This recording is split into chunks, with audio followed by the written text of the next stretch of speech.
स्वागत है जी। रेव स्पोर्ट्स पर मैंने सबसे पहले ये खबर ब्रेक करी थी कि रोहित शर्मा ओपन करेंगे, केएल राहुल नंबर 3 पर आएंगे और इसके बाद जाहिर सी बात है शुभमन गिल की पोजीशन पर कंसर्न है और आपके बाकी दो जो ऑप्शंस हैं और नीतीश कुमार रेड्डी और वॉशिंगटन सुंदर, इनको लेकर के भी डिस्कशंस ऑन है कि क्या आपका प्लेइंग कॉम्बिनेशन होना चाहिए। सारी चीज़ों पर डिटेल में बात करते हैं, इनसाइट्स आपको देता हूँ कि हुआ क्या, किस तरीके से चीज़ें आगे बढ़ी।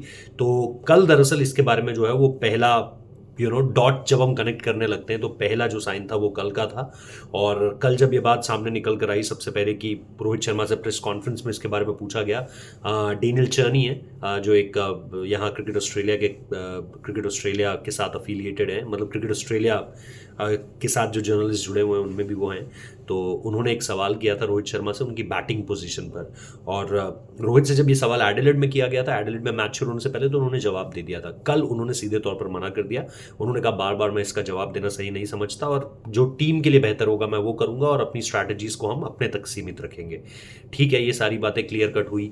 तो वहां से दरअसल पहला इशारा मिला। दूसरा इशारा मिला नेट्स में। जब वो नेट्स करने के लिए आए तो उन्होंने पहला ही जो बॉल खेला वो बिल्कुल जो प्रॉपर न्यू बॉल होता है, रेड चेरी जिसे आप कहते हो, वो गेंद उन्होंने खेला। वो पहले भी नया बॉल खेल रहे थे, ब्रिस्बेन में भी खेला था, एडिलेड में भी मैच खत्म होने के बाद जब उन्होंने रेड बॉल के साथ प्रैक्टिस करी थी तब भी खेली थी, लेकिन शुरुआत में नहीं और बहुत हल्के टाइम के लिए। कल जितनी देर वो खेले रेड बॉल के साथ खेले। और जो दूसरा भी बॉल रघु उन्हें डाल रहे थे, दयानंद एक थ्रो डाउन एक्सपर्ट है हमारे, एक रघु है और एक नोवान है। तो कल वो उनको जो गेंदबाजी कर रहे थे वो रघु कर रहे थे और दयानंद कर रहे थे। दयानंद के पास बिल्कुल प्रॉपर नया बॉल था और रघु के पास जो था वो हल्का सा सेमी न्यू बॉल था। रघु उससे पहले जिससे उन्हें गेंदबाजी कर रहे थे, रोहित ने बाकायदा उनको बोला कि ये बॉल मत यूज कर, पुराना बॉल यूज मत कर, नया बॉल ला थोड़ा सा जो सेमी न्यू हो। तो वो गेंद उन्होंने तुरंत चेंज कर दी और ये बहुत शुरुआत में हो गया था।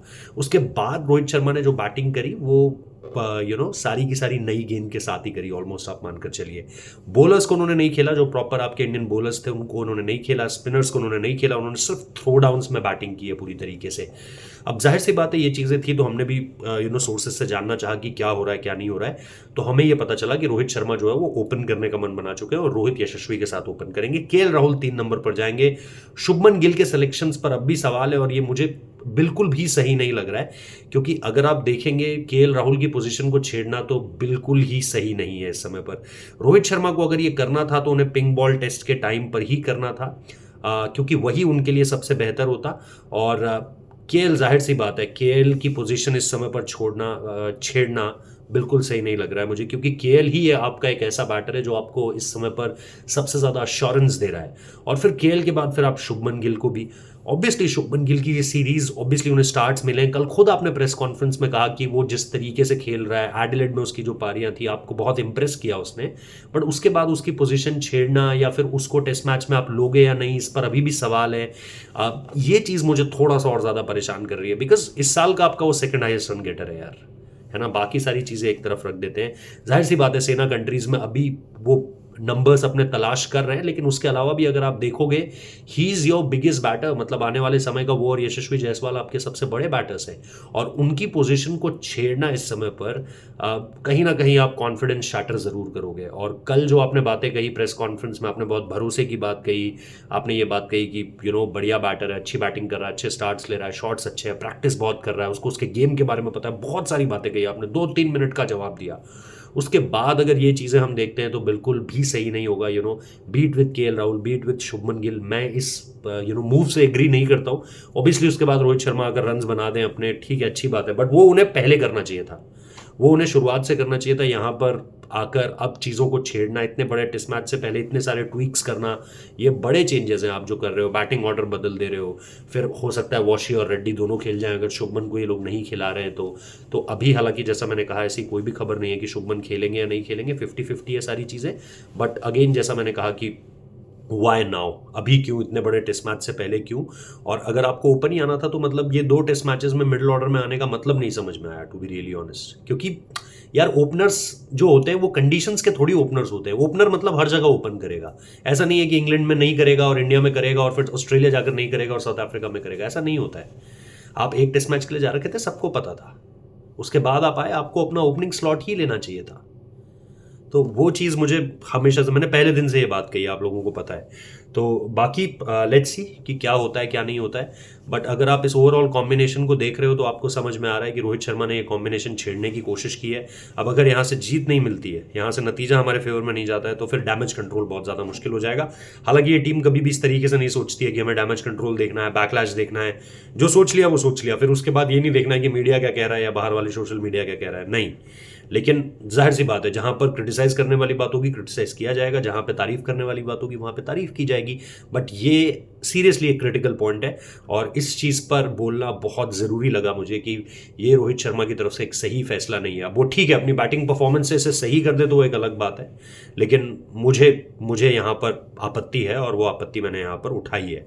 अब जो दूसरी इंपॉर्टेंट बात है कि आप कॉम्बिनेशंस को किस तरीके से बदल रहे हो। क्या आप वॉशिंगटन सुंदर को लेकर आ रहे हो, क्या आप नीतीश कुमार रेड्डी को बाहर कर रहे हो? क्योंकि अगर ये लोग कॉम्बिनेशन को छेड़ने की कोशिश कर रहे हैं तो इनके जहन में पक्का ये बात है कि हम दो स्पिनर्स के साथ भी जा सकते हैं, जडेजा ऑलरेडी टीम में होंगे और वॉशिंगटन सुंदर का भी इंक्लूजन की ये सोच रहे हैं। नीतीश कुमार रेड्डी अपनी जगह पकड़े हुए हैं अभी भी जब तक मैं ये वीडियो रिकॉर्ड कर रहा हूं। लेकिन जैसा मैंने कहा, शुभमन का 50-50 मैं इसीलिए कह रहा हूं कि अगर शुभमन बाहर आते हैं तो वॉशी अंदर जाएंगे, अगर शुभमन अंदर रहते हैं तो फिर वॉशी बाहर रह जाएंगे। ये फैसला लास्ट मिनट पर लिया जाएगा, इस कॉल का ही सबको वेट है। अगर इस पर अपडेट आती है तो जाहिर सी बात है आप ट्विटर पर मेरी नजर रखिएगा, वहां पर मैं आपको अपडेट्स दे दूंगा। लेकिन फिलहाल ये दो चीजें सबसे ज्यादा इंपॉर्टेंट लग रही हैं मुझे, बॉक्सिंग डे टेस्ट मैच से पहले और प्लेइंग 11 पर कल सबकी नजरें होने वाली हैं। एक तो रोहित शर्मा का बैटिंग ऑर्डर क्या है, क्या उनका नाम सबसे ऊपर लिखा हुआ है, क्योंकि अब तक जो लिस्ट आ रही थी उनका नाम नीचे आ रहा था, अब क्या उनका नाम ऊपर आता है। और दूसरी सबसे इंपॉर्टेंट बात यही कि कौन कौन है टीम में, क्या आप दो स्पिनर्स जडेजा और वॉशी लेकर जा रहे हो, क्या आप वॉशी को बाहर रखकर शुभमन की बैटिंग पोजीशन छेड़ रहे हो? अगर शुभमन है तो फिर उनका बैटिंग ऑर्डर क्या होगा? क्या आप उन्हें 5 नंबर 6 नंबर पर भेज रहे हो, 6 नंबर 5 नंबर के आसपास 5 पंत खेलेंगे तो 6 क्या शुभमन खेलेंगे? या फिर आप विराट को नीचे कर रहे हो और सबका पोजीशन एक एक डाउन कर दे रहे हो, केएल 3 शुभमन 4 विराट 5, क्या आप ये करने वाले हो? बहुत सारे सवाल है और ये इंपॉर्टेंट क्वेश्चंस होंगे इस पूरे के पूरे टेस्ट मैच से पहले। बाकी जैसा मैंने कहा है, आपको टेस्ट मैच से जुड़ी जानकारी, सारी अपडेट्स यहाँ पर मिलती रहेंगी। आप लोग, जैसा मैं हमेशा कहता हूँ, सब्सक्राइब कर लीजिए प्लीज़, नोटिफिकेशन बेल प्रेस कर दीजिए, ट्विटर पर नजरें बनाए रखिए, आपको इंपॉर्टेंट डेवलपमेंट्स वहाँ पर मिलेंगे। आज आपके भाई ने ही सबसे पहले ये खबर ब्रेक करी थी और उसके बाद सारा मीडिया इसके पीछे जुड़ा और अब शाम होते होते यहाँ पर ख़ास तौर पर सारे मीडिया ने कम से कम ये खबर कर दी है। बट यस, मैं ट्राई कर रहा हूँ कि आपको इम्पॉर्टेंट अपडेट्स दे सकूं। बाकी let's hope for the best, let's think कि किस तरह से ये पूरी की पूरी खबर आगे बढ़ती है और हम इस पर जो है वो फॉलोअप आपको देते रहेंगे। बाकी ऑस्ट्रेलिया की टीम में आपको पता ही है, ट्रेविस हेड खेलेगा, सिलेक्शन के लिए अवेलेबल है, टीम अनाउंस कर चुकी है ऑस्ट्रेलियन टीम। और दो जो चेंजेस उन्होंने करे हैं, नेथन मैक्सवेनी की जगह पर सैम कॉन्स्टस आ गए हैं, अगेन जिनकी ठीक एक्सपीरियंस सिर्फ 11 फर्स्ट क्लास मैचेस हैं। एग्रेसिव खेल सकता है वो लड़का, लेकिन बुमराह की क्लास के आगे क्या होगा ये देखना बाकी है। यस, प्राइम मिनिस्टर 11 के अगेंस्ट उसने 100 प्राइम मिनिस्टर 11 के लिए खेलते हुए इंडिया के अगेंस्ट उसने 100 मारा है। But again Bumrah all together एक डिफरेंट क्लास है भाई। तो आज हालांकि थोड़ा परेशान किया उसको गेंदों ने, मानस लबुशेन बात कर रहे थे जाके, मिच मार्श बात कर रहे थे, कल उसने नहीं खेला, इन नए गेंदबाजों को, नए बॉलर्स को नहीं खेला उन्होंने, नए नए बॉल वाले बॉलर्स को, मिचेल स्टार्क और पैट कमिंस को नहीं खेला था कल उसने, स्कॉट बोलैंड और इसके साथ साथ अबॉट को खेला था। इसके अलावा उसने थ्रो डाउन एक्सपर्ट्स को खेला था, बाकी इससे ज़्यादा उसने कुछ नहीं खेला।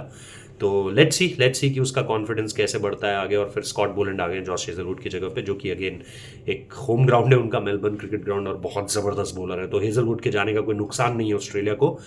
स्कॉट बोलैंड से डरना ज़रूरी है क्योंकि बोल कर उसने केएल राहुल को इंडिया ए वाले गेम में इसी मैदान पर आउट कर दिया था। सो लेट्स सी क्या होता है क्या नहीं होता है, बट प्लेइंग 11 पर नजरें बनी रहेंगी। Thank you so much.